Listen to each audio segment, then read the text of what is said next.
बिस्मिल्लाहिर्रहमानिर्रहीम। बच्चों, आज हम आपके निसाब का दूसरा सबक मिर्ज़ा गालिब की अदात व खसाइल पढ़ेंगे। ये सबक जो है ये मौलाना अल्ताफ़ हुसैन आली का लिखा हुआ है। ये मौलाना अल्ताफ़ हुसैन आली की किताब यादगार गालिब से लिया गया है और इसकी जो सिनफ है वो सवाने निगारी है। बच्चों, मौलाना अल्ताफ़ हुसैन आली नसर निगार, उर्दू नसर निगारों में आपका बड़ा आला मकाम है। 1914 में आप पानीपत में पैदा हुए। आप जो हैं मौलाना अल्ताफ़ हुसैन आली, आप भी सर सैयद अहमद ख़ान के करीबी साथियों में से हैं और आपका उर्दू अदब के लिए बहुत बड़ी खिदमत हैं। लेकिन सबसे बड़ी खिदमत ये है कि आपने मुसद्दस हाली के मुसन्निफ़ है, जो उर्दू अदब में एक मुसद्दस, जिसमें मुसद्दस उस नज़म कहते हैं जिसके एक बंद में 6 मिसरे हों। तो ये जो है ये मुसलमानों के रूज व ज़वाल के बारे में है मुसद्दस आली, और ये उनका बहुत बड़ा एहसान है जी कि उर्दू अदब पर इतनी खूबसूरत जो नज़म है, एक किताब है उन्होंने लिखी।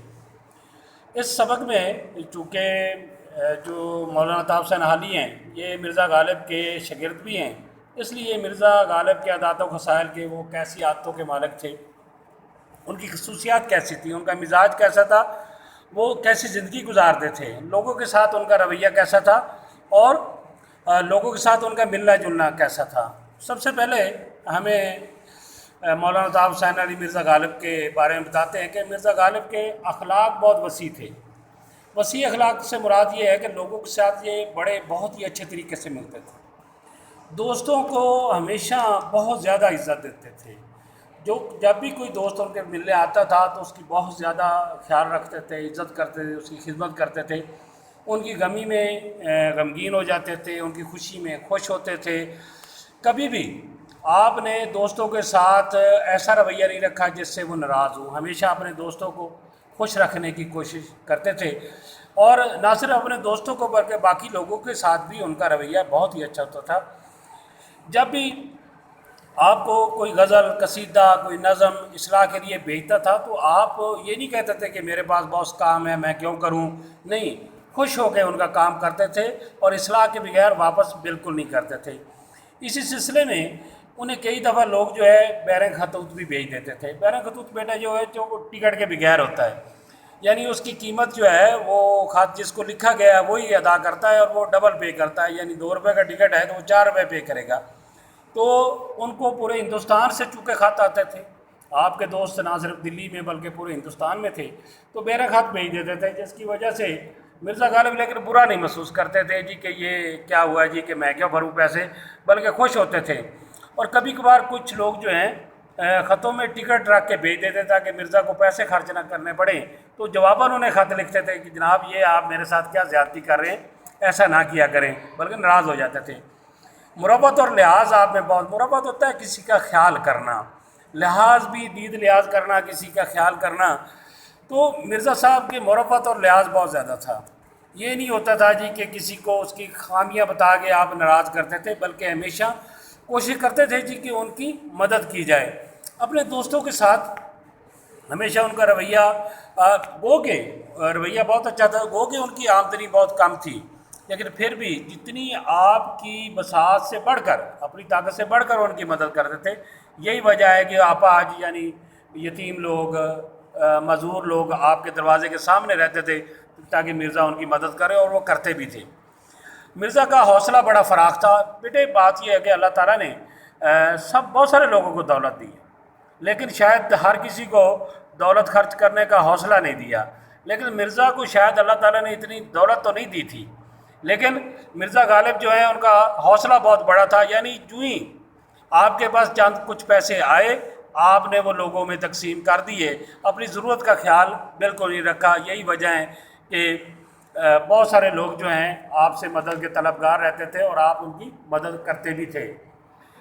मिर्ज़ा गालिब उनकी शायरी में, उनकी नसर निगारी में एक बात और वाज़ेह होती है कि वो उनके मिजाज में ज़राफ़त बहुत, यानी मज़ाहिया इंसान थे।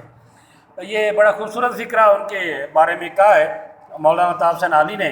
उन्हें हवाने नातिक यानी बोलने वाले जानवर की बजाय हवाने ज़रीफ़ یعنی ہنسنے ہنسانے والا جانور کہا جائے تو بجائے یہی بات ہے جی کہ کئی باتیں جو ہیں ان کی زندگی میں بیٹا بات یہ ہے جی کہ مرزا غالب کی جب ذاتی زندگی کو ہم پڑھتے ہیں اس میں ایک دکھوں کی، تکلیفوں کی، پریشانیوں کی مرزا نے ایسی زندگی گزاری، لیکن مرزا صاحب نے ان دکھوں کو اپنے ساتھ ان کا مذاق اڑا کے، ان دکھوں کو ہنسی میں اڑا کے زندگی گزاری ہے۔ یہی وجہ آپ بھی بچوں یہ دیکھیں مرزا غالب کے بارے میں، یہ مولانا طاہر صاحب نے بعد میں لکھی، یہ میں آپ کو بتا رہا ہوں کہ مرزا غالب جو ہیں ان کے بیٹیاں 5 ہوئیں، بچپن میں فوت ہو گئی، بیوی انہیں چھوڑ کے میکے چلی گئی، انہوں نے کہا جی کہ میں تو مرزا کے ساتھ نہیں رہنا چاہتی۔ اس کے علاوہ آپ کے ایک بھائی تھے، وہ بھی مرزا یوسف، آپ کے چھوٹے بھائی تھے، وہ ذہنی طور پر معذور تھے۔ اس کے علاوہ بچپن میں والد کا فوت ہونا، پھر چچا کا قتل ہو جانا، یعنی ساری عمر آپ نے دکھوں میں گزاری، لیکن مرزا نے دکھوں کو ہمیں بھی یہ بتانے کی کوشش کی ہے کہ دکھ تو اللہ کی طرف سے ہوتے ہی ہیں، لیکن کیا یہ اچھا ہو جی کہ اسے ہنسی خوشی گزارا جائے۔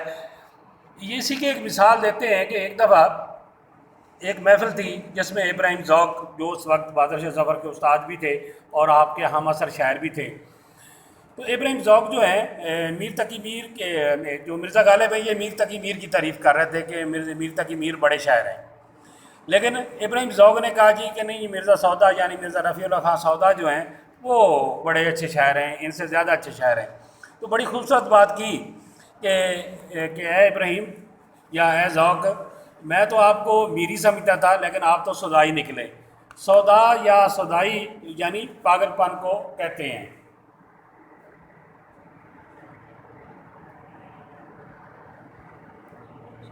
بچوں بات یہ ہے جی کہ مرزا صاحب جو ہیں ایک مزاحیہ بات اور لکھی انہوں نے کہ ایک دفعہ وہ بہادر شاہ ظفر کے ساتھ حیات بخش باغ میں ٹہل رہے تھے۔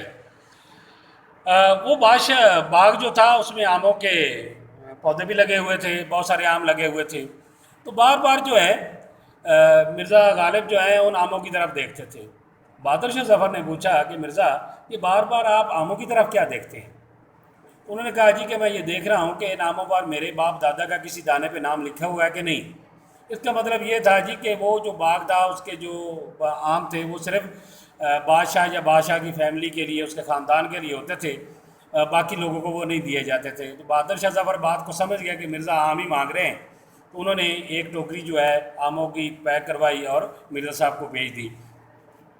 ایک محفل میں ان کی ایک اور مزاحیہ بات لکھتے ہیں، ایک محفل میں بات ہو رہی تھی کہ آموں کے بارے میں لوگ اپنے رائے دے رہے تھے کہ آم کیسے ہونے چاہیے، کتنے ہونے چاہیے، کوئی پسند کر رہے تھے، کوئی ناپسند کر رہے تھے۔ جب مرزا صاحب کی باری آئی تو انہوں نے کہا جناب میرے خیال میں تو 2 ہی باتیں آموں میں ہونی چاہیے، ایک تو آم میٹھے ہونے چاہیے، دوسرا بہت سارے ہونے چاہیے، تھوڑے نہیں ہونے چاہیے۔ تو ساری محفل ہنس پڑی۔